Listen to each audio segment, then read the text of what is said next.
রোববার রাতে ৩.৫ শতাধিক ড্রোন ও মিসাইল দিয়ে ইউক্রেনে রাশিয়ার নজিরবিহীন হামলায় বেজায় চটেছে পশ্চিমারা। মার্কিন প্রেসিডেন্টের পর ইউরোপীয় নেতাদের সমালোচনায় বিদ্ধ হচ্ছেন রুশ প্রেসিডেন্ট। বাড়ছে ইউক্রেনের প্রতি সমর্থন, বড় হচ্ছে সহায়তার অঙ্ক। এবার ইউক্রেনকে দূরপাল্লার ক্ষেপণাস্ত্র সরবরাহে সম্মত হয়েছে পশ্চিমা মিত্ররা। সোমবার বিষয়টি নিশ্চিত করেছেন জার্মান চ্যান্সেলর। জানান, কিয়েভের প্রতিরক্ষার জন্য মিসাইলের রেঞ্জ সীমাবদ্ধ করে দেওয়ার ওপর থেকেও নিষেধাজ্ঞা প্রত্যাহার করেছে বার্লিন, লন্ডন, প্যারিস ও ওয়াশিংটন। এতে করে রাশিয়ার সামরিক স্থাপনায় ইউক্রেন হামলা চালাতে পারবে বলেও জানান তিনি।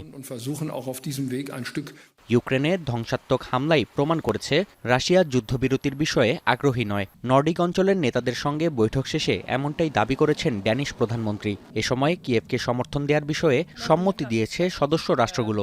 পাশাপাশি ইউক্রেনের প্রতিরক্ষার জন্য $50 কোটি বরাদ্দ করেছে Sweden. The horrible attacks over the weekend prove that what we unfortunately already know, Russia is not interested in peace. So during the day, Putin talks about negotiations, then he bombs Ukraine during the night. যদিও বিশ্ব নেতাদের সমালোচনাকে বৃদ্ধাঙ্গুলি দেখাচ্ছেন Vladimir Putin, জোর দিচ্ছেন নিজের দেশের অর্থনীতিতে। সোমবার তুরস্কের পররাষ্ট্রমন্ত্রীর সঙ্গে বৈঠক করেছেন রুশ প্রেসিডেন্ট, যেখানে প্রাধান্য পায় দ্বিপক্ষীয় বাণিজ্য বৃদ্ধির প্রসঙ্গ। Взаимностью. Вот и все. Мы никого не выгоняли, никому не мешали.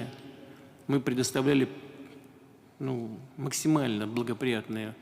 এদিকে মার্কিন প্রেসিডেন্টের মন্তব্যকে অতিরিক্ত আবেগপ্রবণতার ফল হিসেবে মন্তব্য করেছে ক্রেমলিন। ইউক্রেনে হামলার প্রতিক্রিয়ায় সোমবার পুতিনকে উন্মাদ হিসেবে মন্তব্য করেন ট্রাম্প। Американская сторона приложила очень большое усилие. Это очень важное достижение. И мы действительно признательны американцам и лично президенту Трампа за содействие.